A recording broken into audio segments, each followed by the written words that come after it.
Bismillahirrahmanirrahim. Assalamualaikum warahmatullahi wabarakatuh.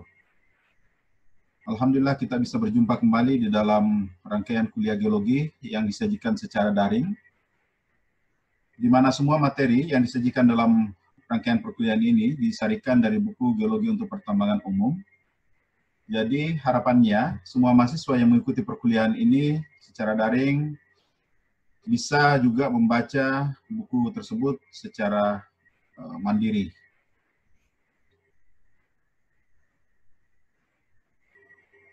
Sekarang kita sampai ke bagian keempat dari rangkaian perkuliahan ini. Lebih spesifik lagi di pengantar petrologi batuan sedimen. Seperti pada subbagian pertama, pengantar petrologi batuan beku, maka perkuliahan pada subbagian kedua ini terkait dengan batuan sedimen ini juga akan dibagi dalam beberapa sesi, dan pertemuan hari ini adalah sesi yang pertama.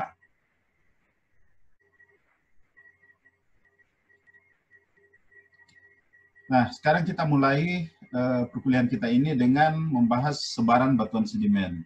Seperti pada pengantar batuan beku, maka kita akan lihat bagaimana pentingnya batuan sedimen ini di dalam pembahasan geologi. Sebelumnya kita lihat definisi dulu dari batuan sedimen. Jadi batuan sedimen ini adalah batuan yang terbentuk di permukaan atau dekat dengan permukaan bumi pada temperatur dan tekanan yang relatif kecil. Relatif kecil ini maksudnya dibandingkan dengan pembentukan dua jenis batuan lain, yaitu batuan metamorf dan batuan beku. Jadi sebenarnya mengenai definisi ini ada banyak variasi kalau kita melihat dari literatur geologi, tetapi di dalam perkuliahan ini saya akan menggunakan definisi yang relatif sederhana, di mana batuan sedimen itu didefinisikan sebagai batuan yang terbentuk di permukaan atau dekat dengan permukaan bumi pada temperatur dan tekanan yang relatif kecil, atau dengan kata lain bahwa batuan sedimen ini adalah batuan yang terbentuk oleh kontrol proses-proses yang ada di permukaan bumi. Nah, batuan sedimen ini kalau kita lihat sebarannya di kerak bumi, ini sebenarnya hanya sekitar 5% dari keseluruhan jenis batuan.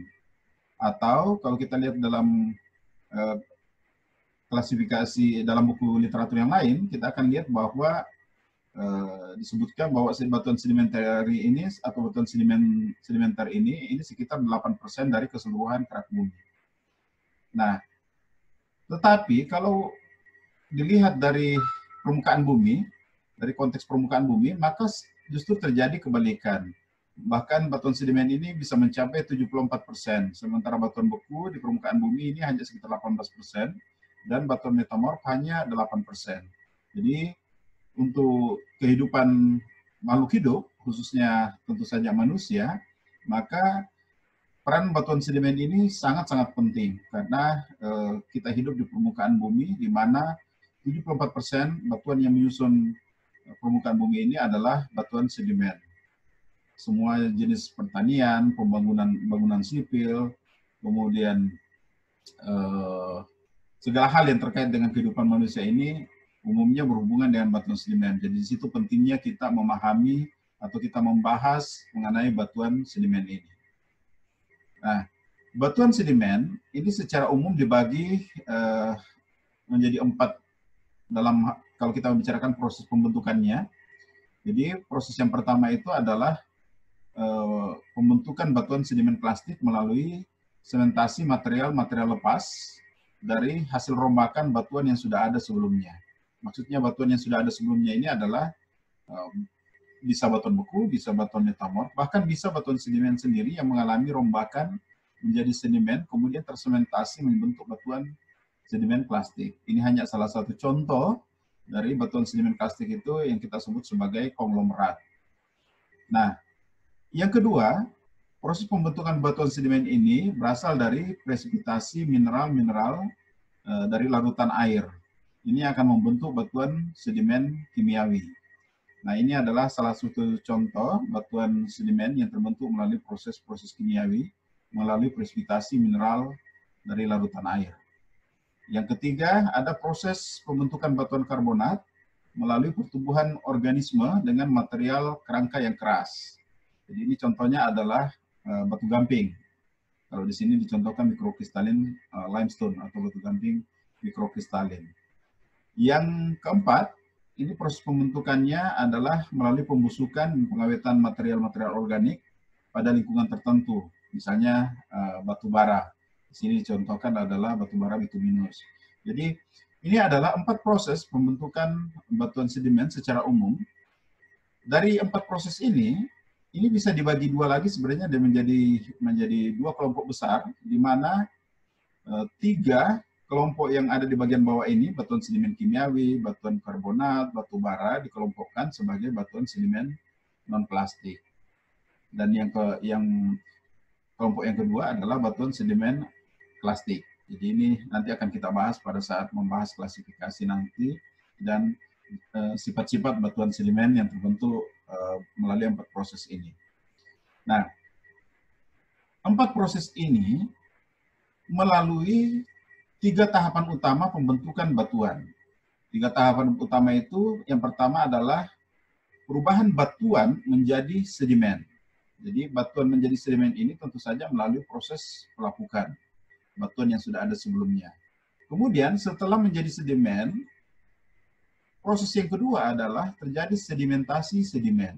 Sedimentasi sedimen ini maksudnya terjadinya pengendapan sedimen. Jadi ada proses erosi dari sedimen yang sudah terbentuk pada tahap pertama ini, kemudian mengalami pengangkutan dengan menggunakan media transport, dan kemudian terjadi pengendapan sedimen. Ini yang disebut dengan proses sedimentasi sedimen.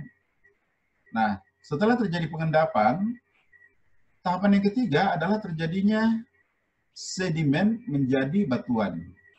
Jadi ada proses setelah terjadinya pengendapan ini, di mana sedimen berubah menjadi batuan.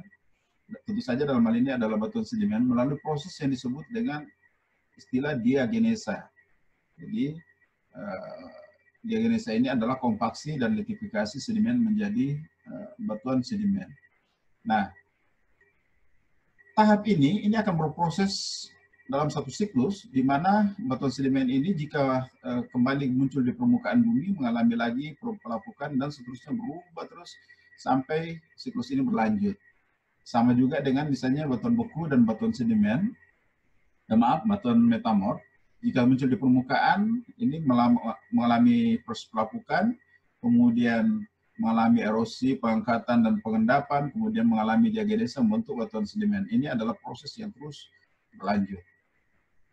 Nah, ini hanya beberapa contoh dari batuan sedimen yang akan kita bahas pada pertemuan-pertemuan berikutnya. Di sini ada batu pasir dan ada batu lanau yang mewakili batuan sedimen plastik, kemudian ada rijang atau cat, ada agat atau mikrokristalin kuarts yang mewakili sedimen kimiawi, kemudian ada batu gamping fosilan, kemudian ada kokina, kemudian batu bara juga mulai dari lignit, kemudian ada subbituminous, ada bituminous, dan ada antrasit. Tapi antrasit ini pada banyak literatur itu sudah memasuki fase metamorfisme, jadi sudah bukan lagi bagian dari batuan sedimen.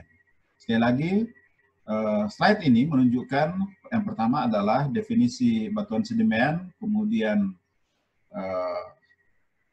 proses pembentukan batuan sedimen melalui 4 proses ini, ada sedimen plastik dan seterusnya. Kemudian ada tahapan. Sekali lagi, yang pertama adalah definisi, kemudian proses, dan tahapan pembentukan batuan sedimen. Nah, kita akan memasuki pembahasan tahapan-tahapan ini. Kita mulai dulu dari tahapan bagaimana batuan itu bisa menjadi sedimen, kemudian bagaimana nanti sedimentasi menjadi sedimen, sedimentasi sedimen, kemudian bagaimana sedimen menjadi batuan. Nah, proses yang pertama, di mana batuan menjadi sedimen melalui proses pelapukan, di sini muncul 2 istilah yang disebut dengan disintegrasi dan dekomposisi. Jadi kita akan lihat nanti apa perbedaan disintegrasi dan dekomposisi ini. Tapi ingat, yang mengalami proses pelapukan itu bisa batuan beku, bisa batuan metamorf, atau bisa batuan sedimen yang tersingkap di permukaan. Inilah yang mengalami proses-proses permukaan dan mengalami pelapukan. Kenapa bisa terjadi pelapukan? Karena sekali lagi bahwa mineral atau batuan itu akan stabil pada kondisi tekanan dan temperatur pembentukannya. Sehingga jika terjadi perubahan perubahan temperatur dan pressure dan tekanan, maka akan menyebabkan mineral-mineral atau batuan yang muncul di permukaan ini akan berubah atau beradaptasi pada kondisi yang baru. Proses adaptasi pada kondisi yang baru ini yang kemudian kita sebut sebagai proses pelapukan. Jadi kita lihat contoh di sini. Ini adalah bagaimana pelapukan sebagai proses yang menghancurkan batuan padat. Di sini bagian bawah ini ada singkapan granit segar.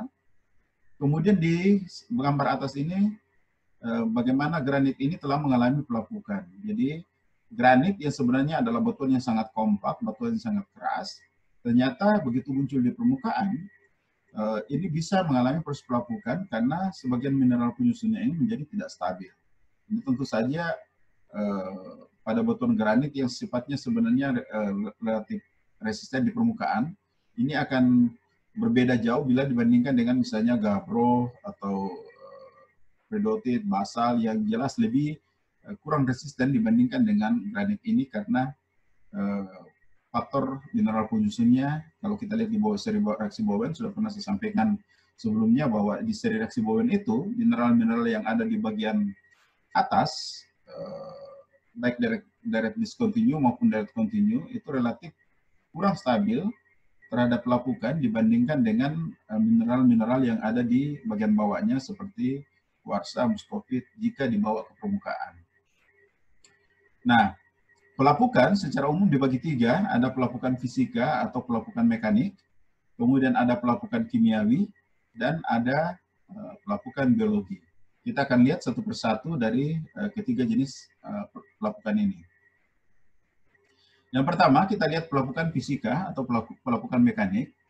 Pelapukan fisika dan pelapukan mekanik ini sering juga disebut sebagai desintegrasi atau pecahnya batuan atau material penyusun bumi secara mekanik tanpa merubah komposisi mineral. Jadi ingat, disintegrasi itu adalah proses pecahnya batuan tanpa merubah komposisi mineral. Jadi di sini tidak ada aktivitas kimiawi, yang ada hanya aktivitas fisik atau aktivitas mekanik. Jadi contoh misalnya di dalam gambar ini adalah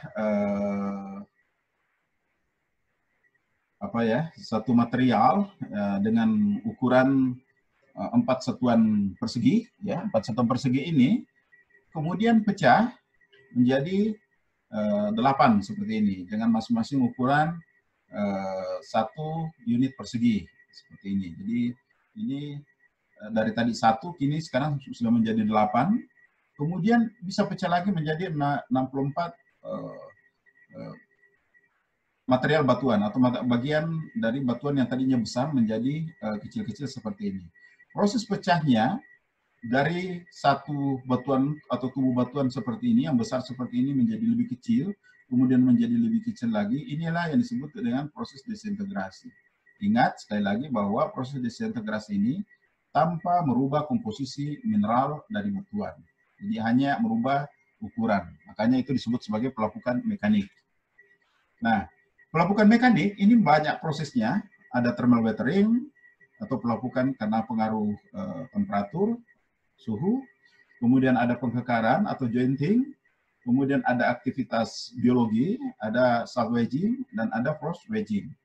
Nah, kita lihat di sini bahwa kalau thermal weathering atau pelapukan karena panas, ini adalah ekspansi dan kontraksi yang disebabkan oleh pemanasan dan pendinginan yang terjadi berulang kali. Jadi akibat misalnya siang, malam ini terjadi perubahan temperatur yang cukup drastis, menyebabkan material itu mengalami pengkerutan, kemudian mengalami ekspansi.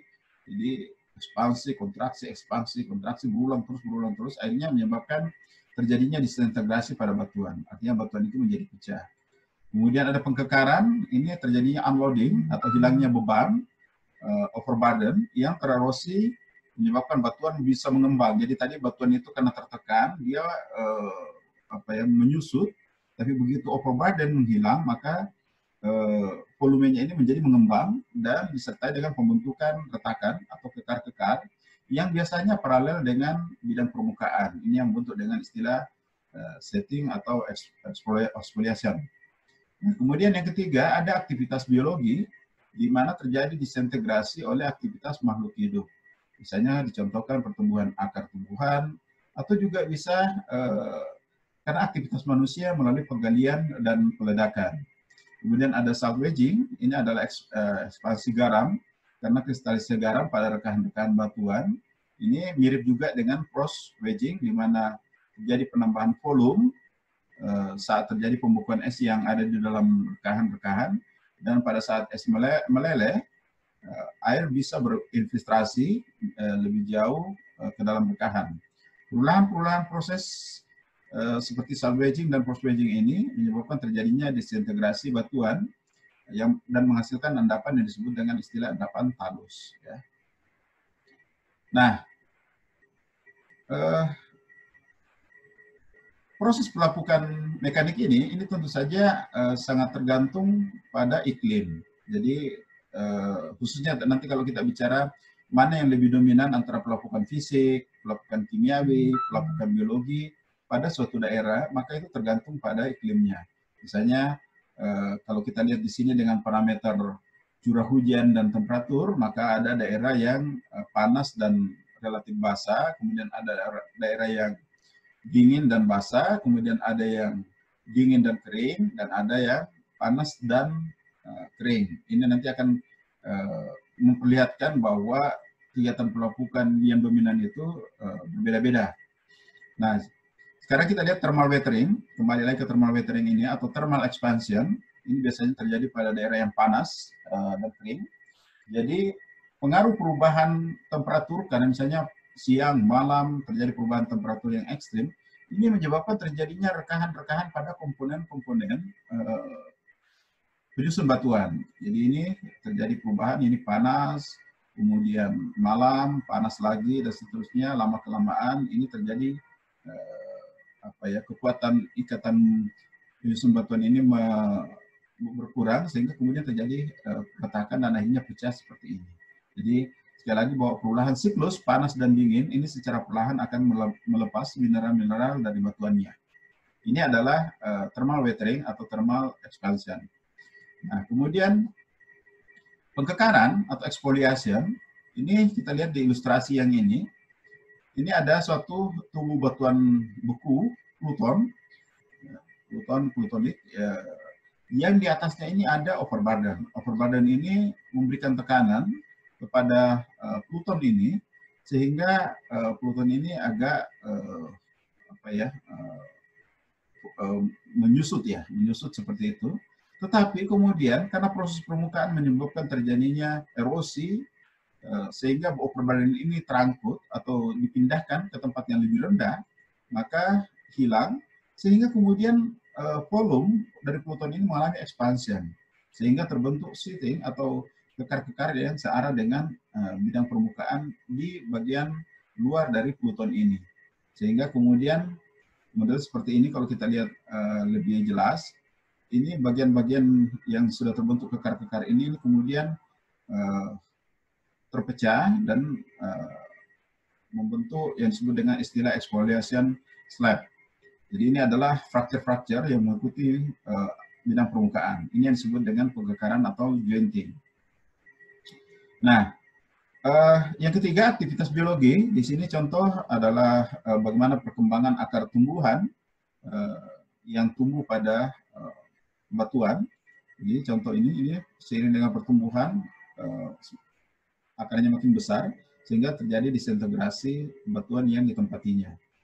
Kemudian salvaging, jadi misalnya ini ada batuan yang di dalam pori-porinya ini terisi oleh air garam, misalnya kalau pengendapannya di laut, kemudian pada saat muka air turun terjadi evaporasi, maka garam yang ada di pori-pori ini kemudian mengkristal dan mengembang mengembang. Jadi ini ingat, lihat airnya sudah hilang, kemudian mengembang garamnya ini, sehingga kemudian bisa mendorong partikel-partikel batuan atau mineral-mineral penyusun batuan ini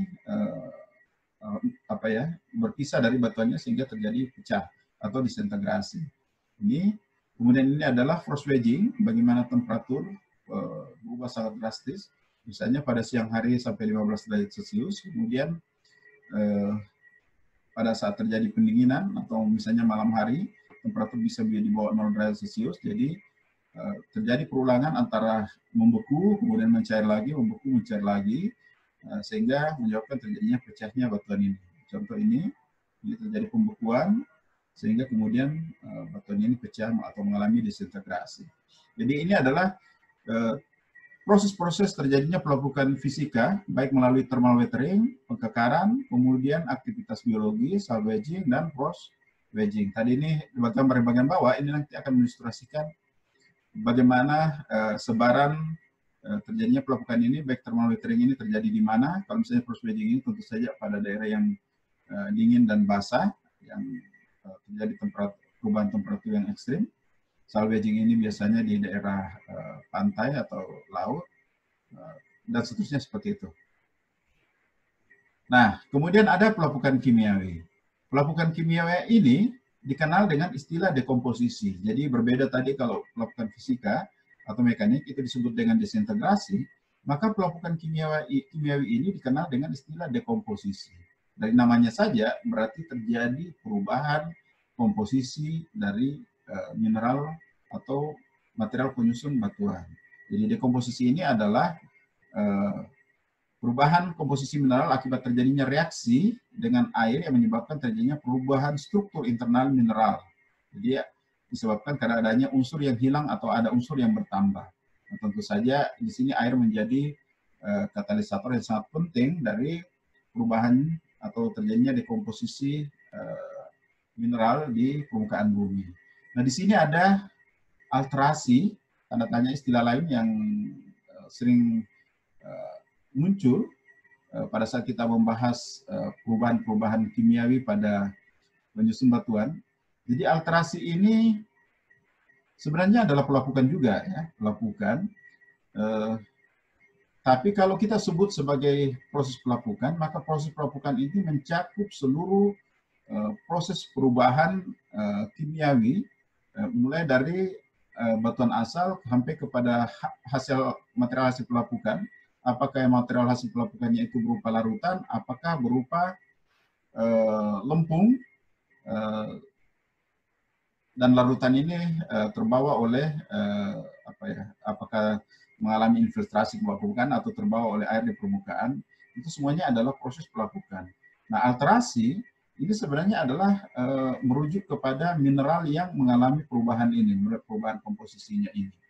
Di literatur yang lain, istilah alterasi ini juga lebih banyak digunakan pada perubahan komposisi mineral yang berhubungan dengan aktivitas magmatik akhir. Apakah itu hidrotermal, apakah itu pegmatitik, atau pneumatolitik. Itu istilah yang umum digunakan pada magmatik akhir, istilah alterasi ini.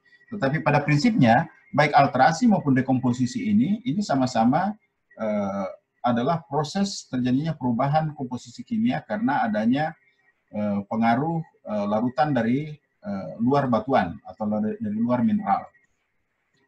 Nah,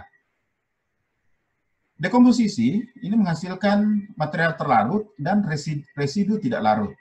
Jadi material terlarut ini dalam bentuk larutan, kemudian residu tidak terlarut ini tentu saja dalam bentuk padatan, ya. Dan dalam beberapa layer tebal hasil pelapukan yang disebut dengan istilah saprolit. Nanti kalau kita bicara endapan residual nanti, kalau di genesa bahan galian kita akan sering berbicara mengenai saprolit ini. Jadi sekali lagi bahwa dekomposisi ini menghasilkan material terlarut dan residu yang tidak larut, biasanya dalam bentuk lempung. Nah, mineral baru yang dihasilkan dari proses pelapukan kimiawi ini tentu saja lebih stabil pada kondisi temperatur dan tekanan di permukaan bumi. Kemudian reaksi kimia ini lebih cepat berlangsung pada kondisi basah dan hangat seperti pada daerah beriklim tropis. Jadi kita lihat di daerah sekitar kita, yang ada di sekitar Khatulistiwa, beriklim tropis, ini proses pelapukan yang paling dominan sebenarnya adalah proses pelapukan kimiawi atau dekomposisi ini. Jadi ini adalah contoh bagaimana mineral mengalami dekomposisi. Misalnya dari kuarsa ini bisa pecah menghasilkan residual product atau material yang tidak larut. Ini dalam bentuk butiran-butiran kuarsa dan menghasilkan larutan silika. Kemudian feldspar ini menghasilkan mineral lempung, kemudian menghasilkan larutan silika dan menghasilkan juga larutan yang kaya akan K, Na, dan kalsium. Kemudian amphibol ini menghasilkan clay mineral, bisa menghasilkan limonit atau hematit sebagai material residu, kemudian menghasilkan silika, Ca, dan Mg sebagai larutan. Kemudian olivin ini menghasilkan limonit, hematit, dan menyisakan silika dan Mg pada larutan. Jadi ini adalah contoh hasil pelapukan yang berupa limonit, ya. Ini bentuk lain, ini sama seperti tabel tadi sebenarnya, ini hanya lebih spesifik, lebih banyak lagi contoh yang diberikan. Mulai dari feldspar menghasilkan clay mineral dan larutan, muscovite, biotit, amphibol, piroksin, olivin, kalsit, kuarsa. Ini semuanya menghasilkan material tidak terlarut, kemudian menghasilkan juga material larutan di dalam batuan di permukaan bumi. Pelapukan kimiawi ini atau dekomposisi mineral ini terutama melalui reaksi dengan air. Jadi sekali lagi air ini memiliki peran yang sangat penting sebagai katalisator untuk mempercepat proses pelapukan di permukaan bumi pada temperatur permukaan. Jadi kalau misalnya di sini diberikan contoh, misalkan ada satu mineral yang mengandung unsur Al, Fe, yang berwarna orange ini Fe, kemudian ini Si, kemudian ini Ca, ini Mg, ini Na, dan ini K. Jika semua unsur-unsur ini terpapar di permukaan, maka jika terjadi hujan yang sifatnya agak relatif asam, ini maka kita bisa lihat bagaimana kecepatan reaksi antara air dengan mineral, unsur-unsur yang ada tadi ini yang menyusun mineral.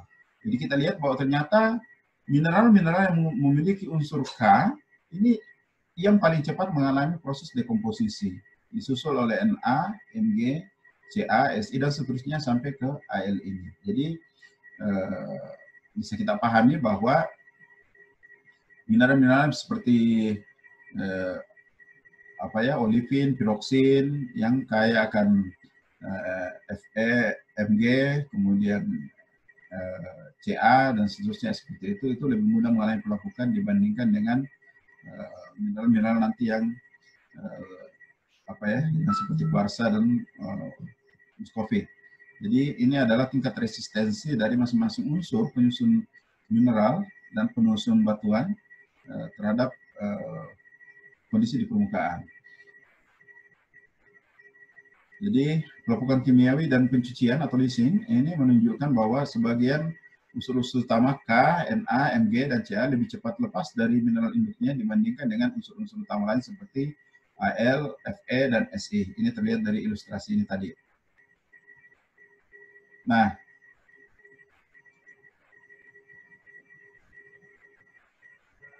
jadi ilustrasi ini kita lihat bagaimana dari satu sampel batuan ini jika muncul di permukaan, dia akan mengalami proses pelapukan, sebagian larut dan sebagian meninggalkan residu di permukaan bumi. Jadi ada butiran-butiran plastik dan kemudian menyisakan juga residu dalam bentuk larutan. Jadi biasanya yang berbentuk butiran plastik ini adalah silika. Silika sama dengan kuarsa sebenarnya, SiO2, tetapi ini hasil pelapukan, dan kemudian menyisakan unsur-unsur di dalam yang terlarut di dalam larutan yaitu Ca, Na, Cl, dan K. Pada gambar ilustrasi lain, misalnya ini ada batuan yang tersusun oleh mineral felspar, biotit, kemudian kuarsa, ini sesuai dengan simbol-simbol ini, maka jika terjadi proses pelapukan kimiawi, felspar dan biotit ini akan menghasilkan mineral baru yang disebut dengan clay mineral, kemudian menghasilkan juga ion-ion di dalam larutan, sementara kuarsa ini tetap tersisa sebagai mineral residu. Kenapa? Karena kuarsa ini sekali lagi lebih stabil di permukaan dibandingkan biotit dan felspar ini yang terbentuk lebih duluan pada seri reaksi Bowen. Jadi kita lihat ini dalam yang tersisa ini, tadinya seperti ini batuan dengan ukuran seperti ini tersusun oleh felspar, biotit, dan kuarsa. Kemudian setelah mengalami pelapukan, ini menyisakan kuarsa sebagai residu dan kemudian lempung dan sebagian unsur penyusun dari felspar dan biotit ini kemudian terbawa sebagai larutan, hanya menyisakan clay dan butiran kuarsa di batuan, di soil, di tanah ya. Nah ini contoh lain bagaimana suatu batuan tersusun dari plagoklas felspar, alkali felspar, biotit, dan kuarsa. Jadi ingat, felspar itu bisa alkali felspar, bisa plagoklas. Nah, ini jika terjadi pelapukan, maka yang terjadi pertama kali, yang paling pertama berubah, kita lihat ini dari gambar ini. Kalau ini misalnya semuanya adalah kondisi di mana semua mineral penyusunnya itu adalah fresh atau masih segar. Plagoklas berwarna putih, kemudian kuarsa berwarna abu-abu, alkali felspar berwarna pink, dan biotit berwarna hitam seperti ini. Kemudian seiring dengan waktu setelah tersingkap di permukaan mengalami proses pelapukan, maka yang paling pertama berubah ini adalah plagoklas. Tadinya putih kemudian berubah menjadi ini berubah warna dan terbentuk mulai clay mineral atau mineral lempung dari pelapukan plagoklas felspar ini. Jika pelapukan ini terus berlanjut, ini felspar sudah habis, terbentuk tersisa clay mineral, dan biotit juga sudah mulai mengalami pelapukan membentuk clay mineral. Dan disusul oleh alkali felspar, ini juga berubah, sebagian menjadi clay mineral dan sebagian lagi terbawa sebagai larutan. Nah, kemudian nanti akan menyisakan tinggal clay mineral dan butiran kuarsa. Nah, seperti ini menyisakan sedimen, ya, sedimen dalam bentuk clay mineral dan butiran-butiran kuarsa yang sudah sangat kecil. Jadi pelapukan ini juga berubah ukuran kuarsa ini menjadi ukuran yang lebih kecil. Pelapukan kimiawi ini terbagi 3 secara umum. Jadi tadi kalau pelapukan fisika itu ada thermal expansion, ada salvaging, dan seterusnya. Maka kalau pelapukan kimiawi ini terbagi 3. Ada yang disebut dengan dissolution, ada yang disebut dengan hidrolisis, kemudian ada yang disebut dengan oksidasi. Jadi dissolution ini adalah pelarutan sejumlah mineral seperti halit, gypsum, dan kalsit, di mana keasaman seperti hujan-hujan yang relatif bersifat agak asam ini akan meningkatkan efek ini. Jadi di sini terjadi perubahan kalsit karena adanya asam karbonik dengan ion hidrogen, ini membentuk air, kemudian karbon dioksida, dan ion kalsium seperti ini. Ini proses dissolution. Kemudian ada hidrolisis. Ini kalau dipecahkan diterjemahkan secara harfiah begitu saja. Ini pecah oleh air, di mana air melarutkan kation yang menahan silikat dan menghasilkan mineral residu seperti clay mineral. Jadi dicontohkan di sini pada saat K-felspar atau potasium felspar ini melarutkan ion potasium membentuk mineral lempung seperti kaolinit. Reaksinya kurang lebih seperti yang ada di bawah ini. Kemudian ada proses oksidasi, di mana reaksi kimia kehilangan elektron. Reaksi ini berperan penting dalam dekomposisi mineral-mineral khususnya permanesian atau mineral mafic, olivin, piroksin, amfibol, dan salah satu contoh yang paling umum adalah proses pengkaratan. Ini adalah terjadinya proses oksidasi atau pelapukan karena oksidasi. Nah, yang terakhir tentu saja setelah pelapukan fisik, pelapukan kimiawi, ada pelapukan biologi. Ini di mana pelapukan yang disebabkan oleh adanya aksi organisme yang sebenarnya dalam aktualnya ini adalah kombinasi dari pelapukan fisika dan pelapukan kimiawi. Jadi ada juga buku sebenarnya yang sudah menghilangkan pelapukan biologi ini, hanya memunculkan pelapukan fisika dan pelapukan kimiawi dengan asumsi bahwa pelapukan biologi ini efeknya bisa dalam bentuk pelapukan fisika, bisa juga efeknya dalam bentuk pelapukan kimiawi. Nah, ini kembali ke gambar yang sudah dimunculkan tadi, bagaimana suatu tubuh batuan ini pecah menjadi beberapa butiran, kemudian pecah lagi menjadi butiran-butiran yang lebih kecil. Konsekuensi dari pecahnya butiran-butiran ini adalah luas permukaan dari batuan ini yang kontak dengan udara ini akan semakin besar.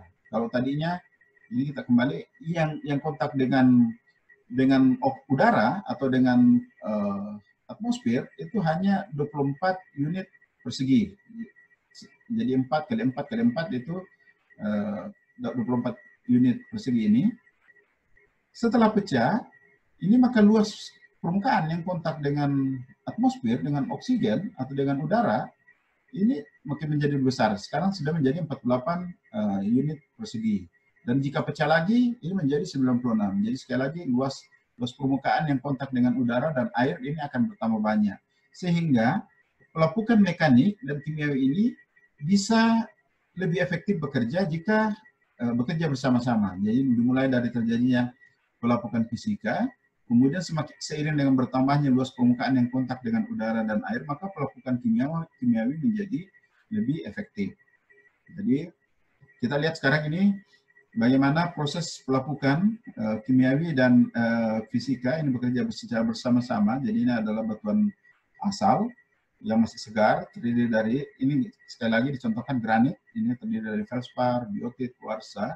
Kemudian mulai terjadi pelapukan kimiawi, sehingga mineral-mineral seperti feldspar dan biotit, seperti dicontohkan tadi, sudah mulai mengalami perubahan warna, kemudian disusul dengan pembentukan clay mineral, dan sebagian unsurnya terlarut sebagai terbawa oleh larutan. Nah, akibatnya ikatan batuan yang tadinya sangat kompak, sangat keras ini mulai melunak, sehingga kemudian telah mengalami disintegrasi dan pecah, sehingga menyisakan kuarsa dan clay. Jadi di sini sudah dimulai dari pelapukan kimiawi ya, yang menyebabkan terjadinya perubahan feldspar dan kuarsa, kemudian mengalami disintegrasi sehingga pecah, luas permukaan menjadi lebih luas, dan akhirnya ini proses pelapukan ini mudah terbawa oleh media transportasi seperti air misalnya, ini terbawa, tersisa, dan semakin lama ini akan tercuci lempung. Tadinya di sini ada clay dan kuarsa, seiring dengan transportasi ini mengalami pencucian sehingga menyisakan nanti kuarsa. Itulah sebabnya nanti kita akan bahas di pertemuan berikutnya. Semakin lama sedimen itu di dalam batuan sedimen itu, komposisi kuarsa itu menjadi semakin dominan. Jadi kalau kita lihat nanti batu pasir itu sebagian besar tersusun oleh mineral kuarsa karena itu adalah mineral yang paling stabil terhadap pelapukan, baik pelapukan fisika maupun pelapukan kimiawi. Ini sama dengan yang tadi, cuman ini coba diterjemahkan ya. Ini batuan asalnya terdiri dari mineral yang sama, terjadi pelapukan mineral, kemudian terberai, pecah menjadi butiran seperti ini dan terbawa melalui media transportasi seiring dengan waktu. Ingat, kalau kita bicara waktu, kita selalu bicara dalam skala waktu biologi. Kita tidak akan pernah berbicara dalam skala harian, skala bulanan, skala tahunan. Ya. Selanjutnya, pecahnya massa batuan ini menjadi butiran-butiran lebih kecil, menyebabkan pelapukan kimiawi ini bisa lebih intensif menyerang, terutama pada bagian-bagian sudut dan ujung-ujung bongkah batuan, sehingga menghasilkan suatu bentuk pengelupasan kulit bawang. Jadi proses itu disebut dengan istilah sporoidal weathering atau pengelupasan kulit bawang. Ini diilustrasikan seperti ini. Jadi ini kubus seperti ini, diambil satu unit. Kemudian ternyata pelapukan kimiawi ini sangat efektif pada bagian sudut-sudut dari kubus ini.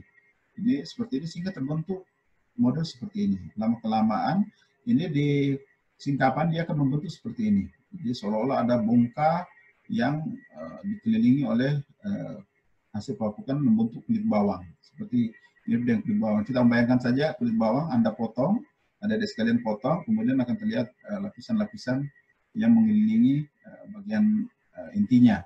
Itu yang disebut dengan istilah sporoidal lettering atau pelapukan pengelupasan kulit bawang. Jadi ini contoh lainnya, ya, seperti ini. Kita lihat ini adalah bagian batuan yang masih segar, kemudian dikelilingi oleh lapisan-lapisan seperti kulit bawang di sini. Nah, di bagian kanan ini adalah tingkat resistensi dari berbagai mineral yang sering menyusun batuan, mulai dari halit, kalsit, olivin, dan seterusnya. Pada gambar ini terlihat bahwa semakin ke atas, tingkat kecepatan pelapukan ini bisa semakin cepat.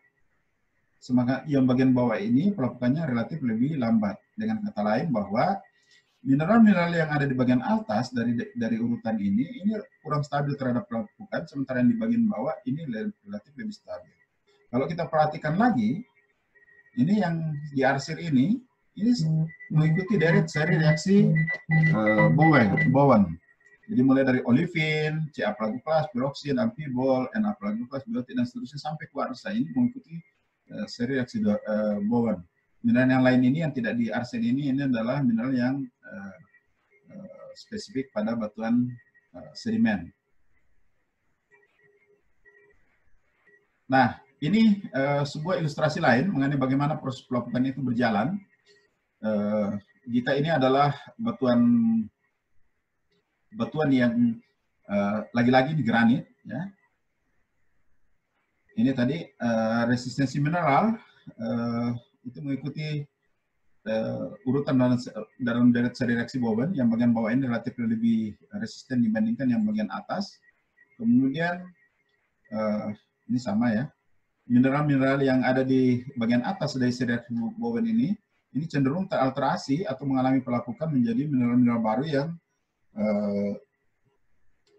disebut sebagai mineral lempung atau clay mineral. Nah, kita lihat sekarang di contoh ini, jika batuan ini granit, ini mengalami dua proses pelapukan.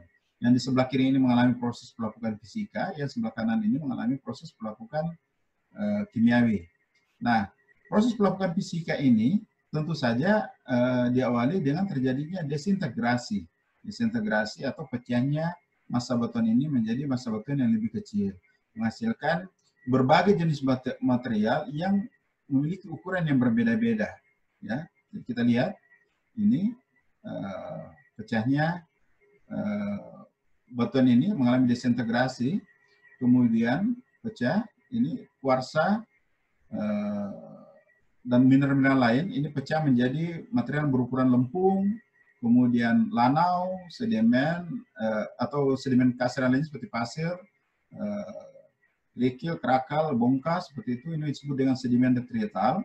Nanti sedimen detrital ini jika sudah mengalami proses pengendapan membentuk batuan sedimen yang disebut dengan sedimen detrital atau sedimen berbutir atau sedimen plastik. Banyak sekali istilah nanti akan kita bahas lebih jauh pada pertemuan berikutnya. Nah, karena ini adalah pelapukan fisika, maka nanti pengelompokannya pun ini didasarkan kepada ukuran butir. Dibandingkan dengan nanti yang pelapukan kimiawi ini didasarkan kepada proses dan komposisi mineralnya. Nah, pelapukan kimiawi ini biasanya, kalau ini tadi disintegrasi berubah menjadi butiran-butiran lebih kecil, ini berubah menjadi larutan dan terbentuknya tanah atau soil.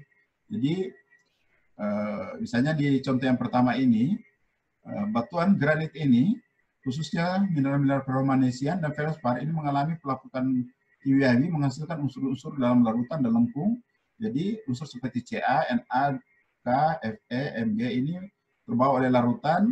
Jika terserap oleh binatang, maka dia akan membentuk batu gamping fosilan. Kemudian jika dia terserap oleh tumbuhan, maka dia akan bisa membentuk batu bara seperti ini.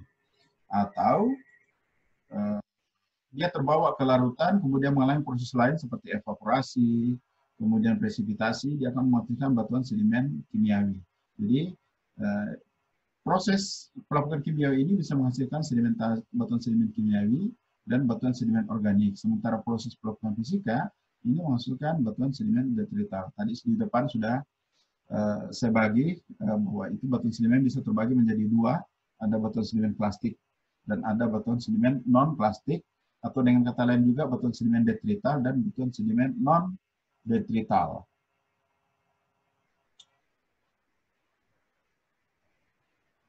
Kemudian mari kita lihat bagaimana efektivitas masing-masing jenis pelapukan ini, baik pelapukan fisika dan kimiawi. Jadi ini terutama kimiawi dan fisika ya, yang akan kita bahas terhadap iklim. Jadi sekali lagi bahwa faktor yang paling berpengaruh dalam mengontrol jenis pelapukan yang terjadi pada suatu daerah ini dikontrol oleh iklim, khususnya jumlah curah hujan dan temperatur rata-rata tahunan. Jadi kalau misalnya kita lihat di dalam grafik ini, sumbu sebelah kiri ini adalah temperatur rata-rata tahunan, yang bagian atas ini adalah curah hujan rata-rata tahunan dalam milimeter. Ini kemudian dibagi menjadi daerah tropis, daerah glasial, boreal, kering, kemudian lembab, seperti ini. Kita lihat.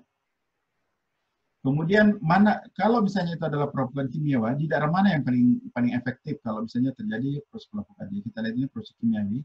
Ternyata proses pelapukan kimiawi ini sangat efektif terjadi pada daerah tropis, tapi tidak terlalu bekerja pada daerah yang glasial atau boreal atau kering.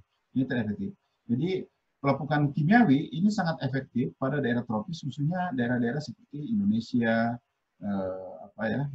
Malaysia, Brasil, dan seterusnya ke sana. Ini semuanya terutama dikontrol oleh pelapukan kimiawi.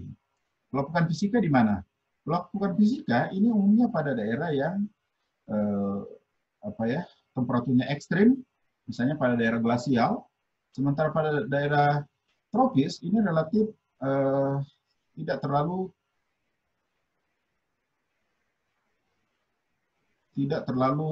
efektif ya dibandingkan dengan ini. Ini sebenarnya ada satu gambar lagi yang tidak muncul ini, physical weathering. Ini langsung gabungan keduanya, gabungan antara pelapukan kimiawi dan fisika, di mana sekali lagi bahwa di daerah tropis yang kuat itu adalah pelapukan kimiawi, sementara daerah glasial ini adalah pelapukan fisik. Bahkan pada daerah yang kering ini pelapukan baik fisika maupun kimiawi ini tidak terlalu bekerja efektif. Ini kita lihat pada gambar yang sama, tapi ini kita lihat berdasarkan lintang. Tentu saja dibagi menjadi daerah tundra, kemudian daerah lembab, daerah padang rumput, kemudian savana, kemudian daerah tropis. Kita lihat kalau batuan yang sama terpapar pada berbagai daerah ini, maka pelapukan itu sangat efektif terjadi pada daerah tropis. Ini kita lihat tingkat pelapukannya ini sangat tinggi dibandingkan dengan daerah yang lain yang agak mendekati mungkin hanya daerah yang lembab ya, seperti ini. Jadi ini adalah daerah yang paling tinggi tingkat pelapukannya di daerah tropical forest. Itulah sebabnya adik-adik sekalian, kalau kita melihat kepada PIP-nya Unmul, PIP atau pola ilmiah pokok Unmul itu setelah diturunkan dari visinya Unmul itu kan adalah tropical studies. Jadi Unmul ingin berkembang menjadi lembaga pendidikan yang unggul di dalam penelitian atau studi-studi mengenai kondisi tropis. Jika dibawa ke pendidikan keteknikan, maka kita di Fakultas Teknik kemudian mengembangkan yang disebut dengan istilah tropical engineering atau rekayasa tropis. Kalau kita bawa lebih spesifik lagi ke geologi, maka kita akan lebih banyak meneliti bagaimana dampak proses pelapukan terhadap batuan-batuan penyusun permukaan bumi ini. Jadi harapannya skripsi-skripsi adik-adik sekalian dan para dosen nanti lebih banyak fokus kepada bagaimana pengaruh pelapukan ini terhadap permukaan bumi. Bisa terhadap gerakan tanah, bisa terhadap dampaknya terhadap banjir, bisa dampaknya terhadap macam-macam, semua yang berhubungan dengan atau dikontrol oleh proses pelapukan. Dan sekali lagi bahwa proses pelapukan ini dipengaruhi oleh dua faktor, yaitu adalah presipitasi atau curah hujan tahunan, kemudian temperatur rata-rata tahunan. Ini kurang lebih seperti ini. Ya. Ini kita lewatkan saja, kali ini hanya membagi daerah ini ke dalam lintang-lintang ini ada di sini. Dari 40 itu adalah daerah yang lembap, kemudian ada tundra, kemudian ada gurun, dan 0 derajat itu adalah daerah tropis.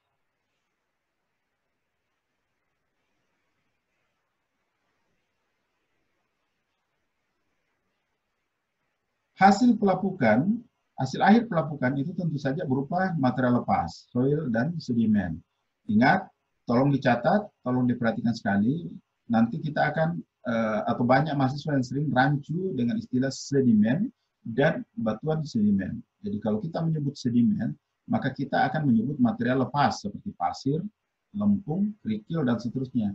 Tapi kalau kita sebut batuan sedimen, maka kita akan berbicara mengenai sedimen yang sudah mengalami pembatuan, makanya disebut batuan sedimen. Sehingga pasir kalau berubah menjadi batuan itu kita sebut sebagai batu pasir. Lempung kalau kita sudah berubah menjadi batuan maka kita sebut batu lempung. Ingat, penulisan kata batu dan lempung itu bersambung, tidak terpisah, bukan batu dan lempung tapi batu lempung. Batu pasir bukan batu dan pasir tapi batu pasir. Nah, soil ini adalah material hasil pelapukan yang belum mengalami perpindahan tempat atau dia masih in situ atau belum mengalami transportasi. Sementara sedimen ini adalah material hasil pelapukan yang telah mengalami perpindahan atau telah tertransportasi ke tempat lain. Jadi kita lihat pada ilustrasi ini. Di ilustrasi ini kita lihat bahwa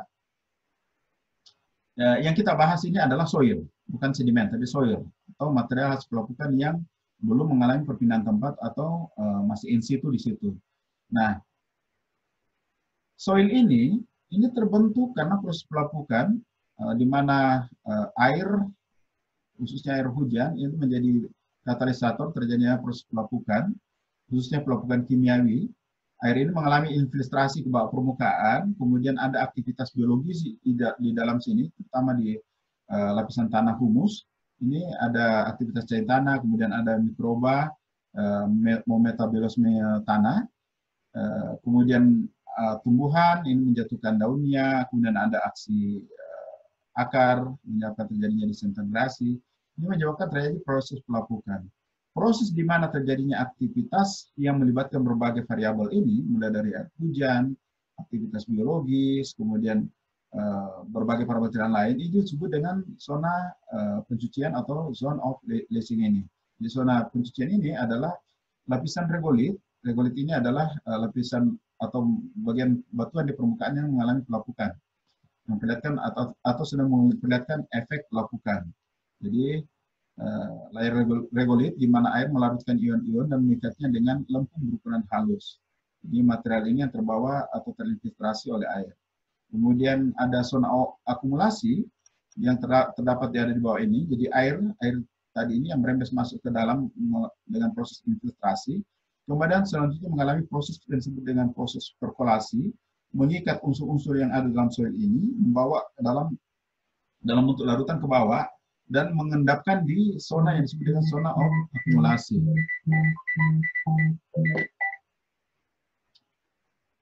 Nah, ini akan menghasilkan yang disebut dengan istilah horizon tanah.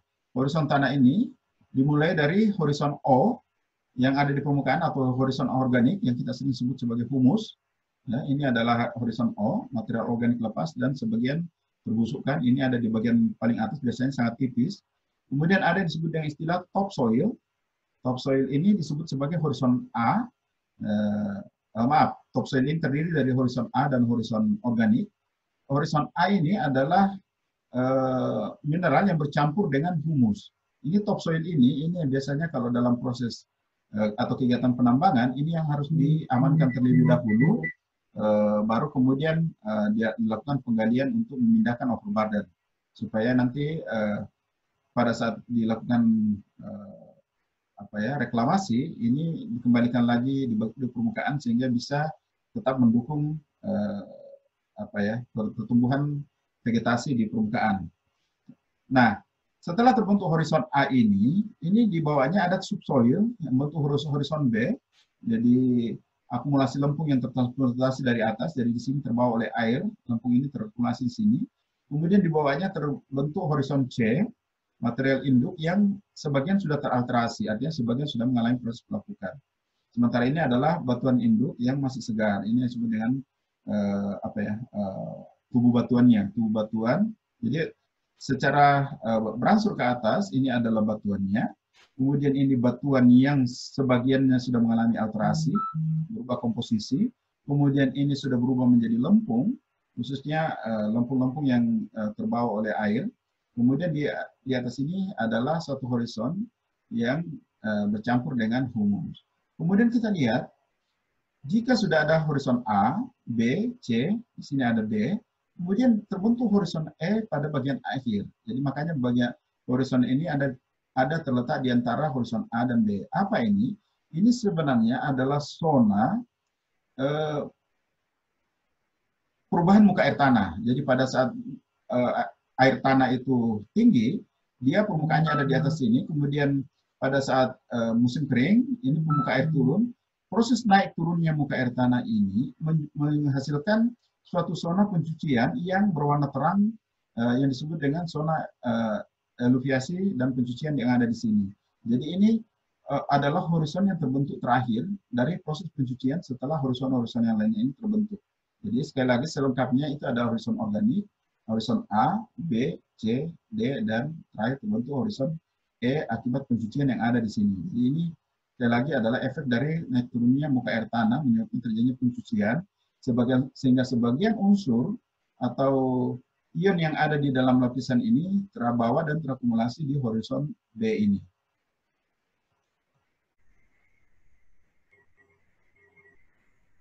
Sekarang kita lihat ini adalah penampang melintang dari suatu tubuh batuan. Di sini dicontohkan batuan beku. Ini dalam kondisi masih batuan yang segar yang belum mengalami pelapukan.